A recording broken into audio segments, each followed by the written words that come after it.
오늘의 말씀은 이사야서 66장 22절에서 24절까지의 말씀입니다. 우리 다 함께 합독하기를 원합니다. 내가 지을 새 하늘과 새 땅이 내 앞에 항상 있는 것 같이 너희 자손과 너희 이름이 항상 있으리라 여호와의 말이니라.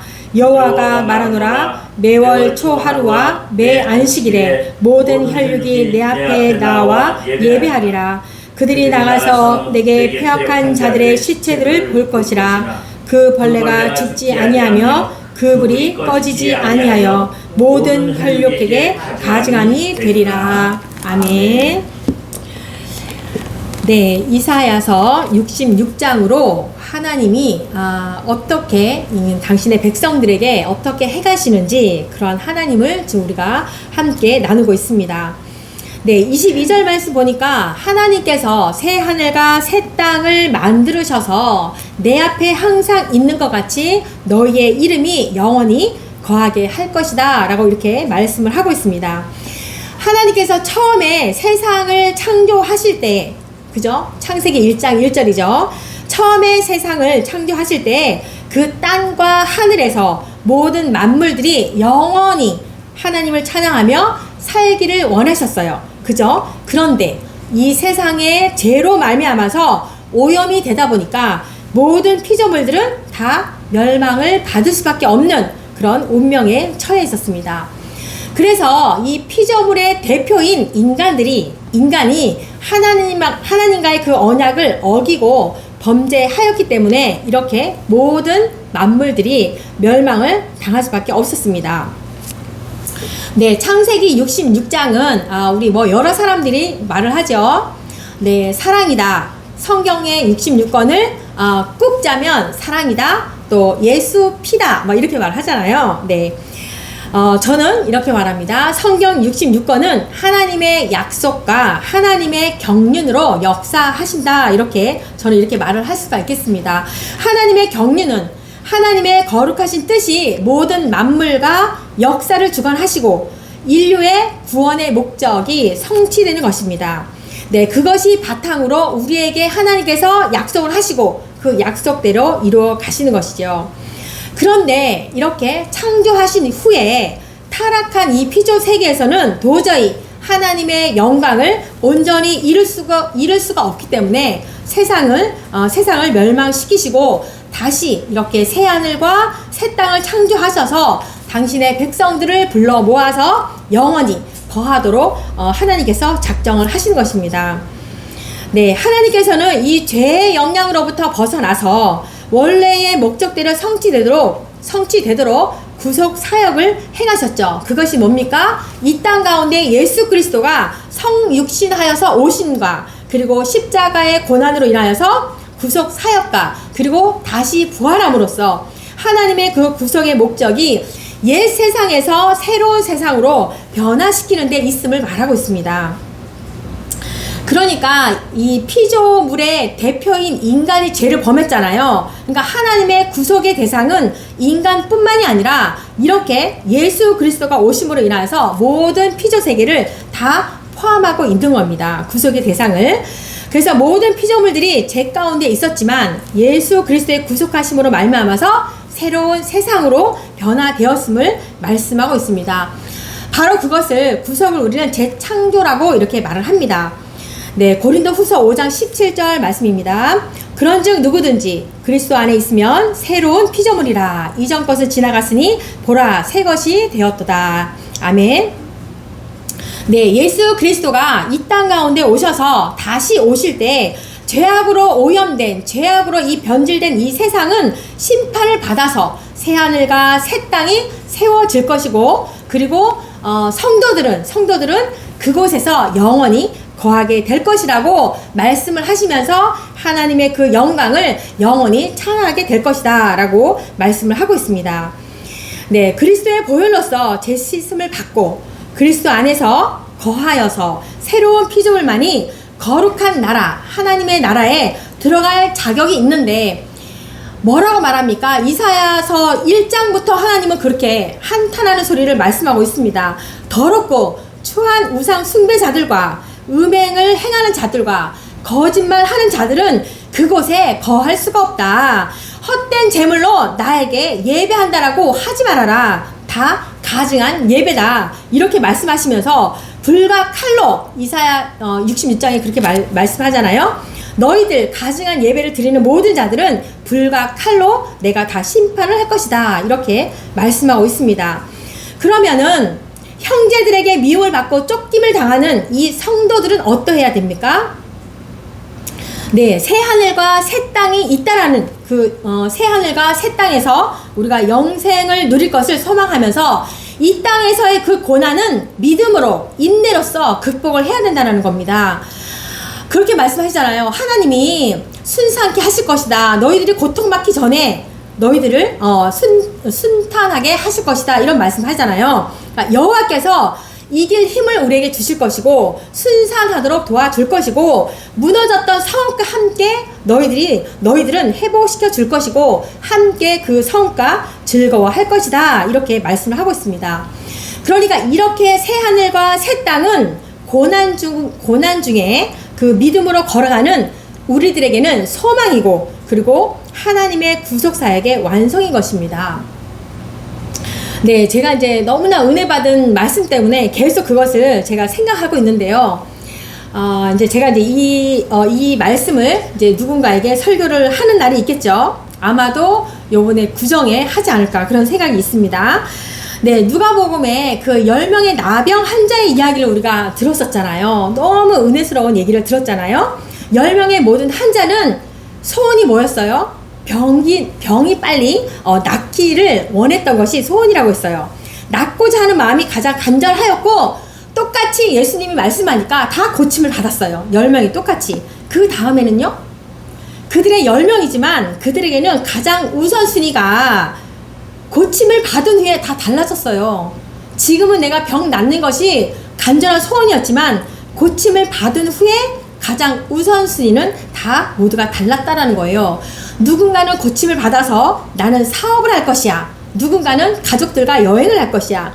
누군가는 가족에게 돌아가서 행복하게 살 것이야 라고 했다는 거죠. 누군가는 세상에서 최고로 내가 성장할 것이고 그렇게 내가 살아갈 것이야 이렇게 했다는 거죠. 그러면 우리도 한번 돌아보길 바랍니다. 네, 그들 가운데 한 사람만이 고침을 받은 후에 10명이 다 고침을 받았는데 한 사람만이 하나님께 엎드려서 영광을 돌렸다고 말씀하고 있습니다. 그러면서 예수님이 그 한 사람에게 일어나서 가라. 내 믿음이 너를 구원하였다. 이렇게 말씀하셨다는 거예요. 그렇다면 우리도 똑같이 하나님 앞에 하나님의 은혜로 구원을 받았어요. 그러면 그 한 사람 찾으시는 그 한 사람 하나님 앞에 엎드리고 하나님께 영광을 돌리는 그 한 사람이 누가 될까 한번 생각해 보자는 거죠. 그럼 그렇게 이제 하나님께 영광을 돌린 다음에 마태복음 28장 18절이잖아요. 이 말씀도 제가 너무 은혜 받아서 하나님께서 하늘과 땅의 권세를 우리 모두에게 다 주었대요. 그러니까 뭐래요? 가래요. 하나님이 권세를 주셨기 때문에 우리는 가는 거예요. 그래서 제자를 삼고 그들을 가르쳐 지키게 하고 또 뭐예요? 아버지와 아들과 성령의 이름으로 세례를 베풀고 가르쳐 지키게 하래요. 세상 끝날까지 너희와 항상 함께 있을 것이다. 이렇게 말씀하는 거예요. 이때까지 여기까지 우리는 가야 된다라는 거예요. 그 9병처럼 고침을 받은 후에 세상으로 가서 세상으로 부유하게 사는 것이 아니라 여기까지 가야 된다라는 거예요. 네, 우리 모두 그러한 사람들이 되었으면 축복합니다. 네, 그렇게 새로운 피조물이 된 성도들은 먼저는 뭐예요? 무너진 예배가 회복이 돼야 된다는 거예요. 무너진 예배를 회복해라. 하나님께서 이사야 1장에서 말씀한 것도 예배가 너희들이 무너졌구나 그 말씀을 하는 것이고 66장 1절에서부터 말씀하는 것도 다 너희들의 예배가 가증스러운 예배였구나 그렇게 말씀하는 거예요. 자, 그래서 새로운 피조물이 된 성도들은 먼저 무너진 예배를 회복을 해야 되고 그리스도 안에서 모든 권세를 가지고 제자를 삼고 복음을 전하는 일에 우리가 열심을 다해야 할 것입니다. 네, 그래서 이사야 1장부터 수도 없이 하나님은 그렇게 말을 하는 거예요. 너희들을 수도 없이 내가 구원으로 인도하였고 말씀으로 때때마다 인도하였건만은 너희는 나를 거역하였다. 그래서 내가 너무나 슬프다. 그렇게 말씀하는 거예요. 범죄하였고 허물어지고 이 행악의 종자고 부패한 자식이로다. 모든 예배가 무너졌고 이제는 너희들이 악을 행하는구나. 그것을 내가 도저히 참지를 못하겠구나. 이렇게 하나님이 탄식하는 말씀이었습니다.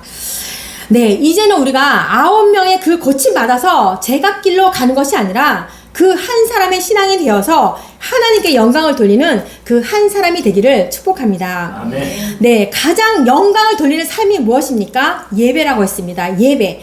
그리고 날마다 우리 가슴 속에는 찬양이 울려 퍼지는 거예요. 그 다음에 매 순간 주님을 의식하면서 기도하는 삶을 살아가는 것입니다. 그것이 바로 하나님께 영광을 돌리는 삶이라고 생각을 합니다. 네, 23절 보니까요. 여호와가 말하노라. 매월 초 하루와 매 안식일에 모든 혈육이 내 앞에 나와 예배하리라. 네, 매월 초 하루는 월삭이죠. 그리고 매 안식일은 이제 주일을 말씀하고 있는 거죠.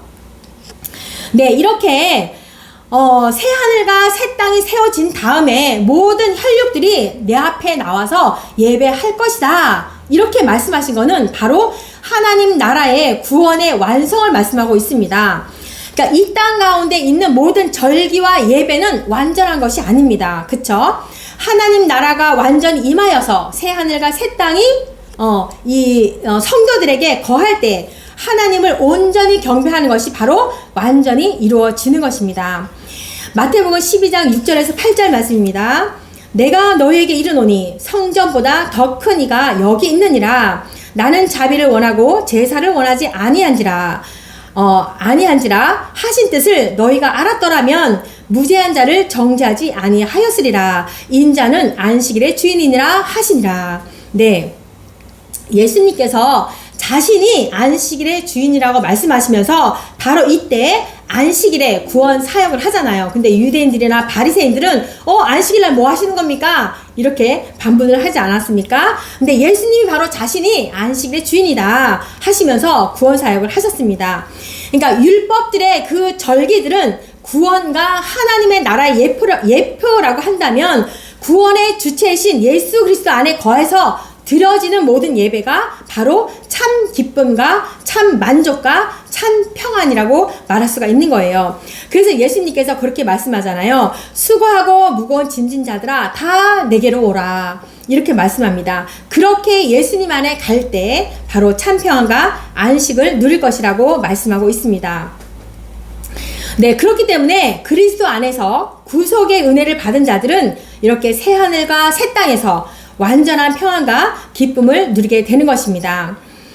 네, 하나님의 백성이 하나님의 은혜를 찬양하고 영광 돌리는 것은 바로 하나님의 구원 사역의 목적인 것이고 우리를 창조하신 궁극적인 목적인 것입니다. 바로 하나님을 찬양하는 것이 하나님이 우리를 만드신 목적이라는 거예요. 네, 예수 그리스도 안에 있는 믿는 자들에게는 이 영적인 기쁨과 평안은 이 세상의 평강과 비교할 수가 없죠. 그죠? 우리 모두 다 느끼고 있습니다. 네, 우리의 이 완전한 기쁨과 안식은 예수 그리스도께서 재림하실 때 새 하늘과 새 땅에서 누릴 수가 있습니다. 네, 완성된 하나님의 나라를 소망하시고 하나님의 은혜와 영광을 영원토록 찬양하며 나아갑시다. 아멘. 네, 24절입니다. 그들이 나가서 내게 패역한 자들의 시체들을 볼 것이라. 그 벌레가 죽지 아니하며 그 불이 꺼지지 아니하여 모든 혈육에게 가증함이 되리라. 네, 이사야 선지자는 이 새하늘과 새 땅에 거하는 성도들이 하나님께 패역한 자들의 그런 시체들을 볼 것이다라고 보게 될 것이라고 예언하고 있습니다. 네, 하나님을 섬기지 않는 패역한 자들, 그런 자들은 하나님의 심판을 받아서 멸망당할 수밖에 없습니다. 그쵸? 회개치 않는 악인들은 모두 멸망을 받게 된다는 거죠. 그래서 사도 요한은 이러한 사실들을 이렇게 증거하고 있습니다. 계시록 21장 8절입니다. 그러나 두려워하는 자들과 믿지 아니하는 자들과 흉악한 자들과 살인하는 자들과 음행하는 자들과 점술가들과 우상 숭배자들과 거짓말하는 모든 자들은 불과 유황으로 타는 못에 던져지리니 이것이 둘째 사망이라. 네, 이렇게 말씀하고 있습니다. 네, 이사야 66장에 보면은요, 두 종류의 사람이 나와요. 혹시 발견했는지 모르겠습니다. 두 종류의 사람이 나오는데요. 하나님 말씀 앞에 떠는 자가 있고 떠드는 자가 나와요. 보면은 이사야 66장에 보면은 하나님의 말씀을 경건함 속에서 아멘으로 받아들이는 그런 떠는 자들이 있다라고 하면, 떠드는 자들은요, 하나님의 말씀을 듣지도 않고 형제들을 박해하고 조롱하고 불경건한 자들이 바로 하나님의 심판 앞에 신음하는 소리, 그거를 이렇게 말하고 있는 거예요. 떠드는 자들. 그러니까 우리는 항상 하나님의 말씀을 경건하게 받고, 두렵고 떨리는 마음으로 아멘으로 받는 우리가 되기를 원합니다. 하나님의 구원의 완성은 이렇게 최후의 심판과 함께 이루어집니다. 구원은 어떤 상태를 말하고 있어요? 죄가 없는 상태, 그리고 창조 상태에 바로 회복되는 그것을 말하고 있는데, 죄의 세력들은 다 심판을 받고 죄가 완전히 제거될 때에 그 구원이 이루어지는 거예요. 그래서 예수 그리스도께서 모든 만물을 새롭게 하기 위해서 십자가의 그 형벌을 당하셨잖아요. 그러니까 예수님께서 재림하셔서 세상 심판하실 때 양과 염소를 가르시고, 그리고 의인과 악인을 따로 세워서 악인에게는 영벌을 처할 것이고 의인에게는 영생을 주신다라고 말씀을 하는 거예요. 세상에서는 이 세상에서는 악의 세력 때문에 우리 의인들이 고통을 받습니다. 그런데 새하늘과 새 땅인 하나님 나라에서는 악의 세력이 없기 때문에 아무런 고통도 당하지 않습니다. 의인들은. 그래서 우리 의인들에게는 바로 이러한 영생의 소망이 있기 때문에 이 땅 가운데 어려움과 고통 속에 있지만 낙심하지 않고 실망치 않고 하나님의 그 말씀 따라서 살아갈 수 있는 것입니다. 사도 바울이 이렇게 말씀하잖아요. 부활과 영생에 대한 소망이 우리에게 없다라고 하면 예수를 믿는 자들이 가장 이 세상에서 불쌍한 자들일 것이다, 이렇게 말을 했습니다. 우리는 하나님을 섬기며 사랑하는 모든 의인들의 소망이 어디에 있어요? 바로 새하늘과 새 땅, 천국 예루살렘, 그곳에 있지 않습니까? 10절 말씀 그렇게 말합니다. 예루살렘을 사랑하는 자들이여, 다 그 성읍과 함께 기뻐하라. 다 그 성읍과 함께 즐거워하라. 그 성을 위하여 슬퍼하는 자들이여, 다 그 성의 기쁨으로 말미암아 그 성과 함께 기뻐하라. 그렇게 회복하실 여호와 하나님을 믿으며 천국의 소망을 굳게 잡고 하나님의 그 경륜과 약속을 따라서 나아가는 저와 여러분이 되시기를 축복합니다. 아멘. 아멘. 기도합니다. 하나님 아버지 감사합니다. 하나님의 은혜로 구원의 반열에는 섰지만 살아가는 동안에 죄로 인하여서 힘들고 믿음으로 살아간다고는 하지만 환경으로 세상으로 낙심되고 실망이 되는 때도 얼마나 많은지요. 다 우리의 말씀의 부족이었고 우리의 예배의 모습들이 부족임을 보게 됩니다. 세월이 흘러서 형식적으로 되어버린 예배의 모습들, 안일해버린 우리의 심령 상태들, 주님 다시 한번 우리의 예배를 바라보게 하여 주옵소서. 다시 한번 하나님 말씀을 새겨보며 예배가 회복되게 하여 주옵소서. 그리하여서 이 땅 가운데 욕심은 내려놓게 하시고 천국의 소망을 바라보며 살아가게 하여 주옵소서. 그렇게 우리의 심령들을 회복해 하실 예수님의 이름으로 기도합니다. 아멘.